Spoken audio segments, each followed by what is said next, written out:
hindi naman kayo sigurado at hindi nyo naman pala kayang manindigan, huwag kayong nanggugulo ng buhay ng ibang tao. Kasi maraming deserving dyan na kaya siyang alagaan pero ikaw ang pinili. Hindi laruan ang puso at hindi rin hobby ang feelings ng iba. Kung trip-trip lang, sa game ka na lang sana naghanap. Kasi sa totoong buhay may mga taong buong puso ang ibinibigay. Effort, oras at pagmamahal na totoo. At hindi nila deserve na gawing trial o temporary o trip-trip lang. Kasi tandaan mo, kung hindi mo siya kayang alagaan, may ibang tao na gustong mag-alaga sa kanya. Pero ikaw ang pinili niya. Kung hindi mo kayang panindigan, sana nung una pa lang di mo na niligawan. At kung hindi ka sigurado, may ibang tao na buong-buo ang pagmamahal at hindi takot sa commitment. Hindi masama kung hindi ka handa. Pero mali kung papasok ka sa buhay ng isang tao tapos iiwan mo lang siyang wasak. Kung hindi mo kaya, wag mo nang pasukin, wag mo nang pilitin. Dahil ang pagmamahal, hindi nag-iiwan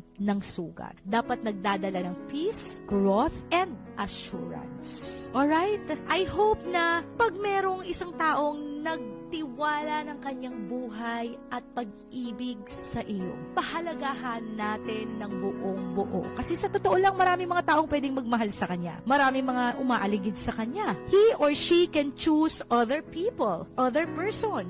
Pero ikaw ang hinayaan niyang makapasok sa buhay niya. Sa'yo niya binigay ang buong tiwala niya. Sana isipin natin yon. Hindi yung feeling natin tayo lang yung nag-iisang tao sa buong mundo na kahit paulit-ulit nating lukohin yung tao na yan, ikaw at ikaw pa rin ang pipiliin niya. What if mapagod siya? What if maiisip niya na may iba nga palang taong naghihintay sa kanya? Diba? So I hope this is a lesson. Pahalagahan mo yung taong nagbigay rin sa'yo ng pagpapahalaga. Kasi may mga ibang taong kaya yun.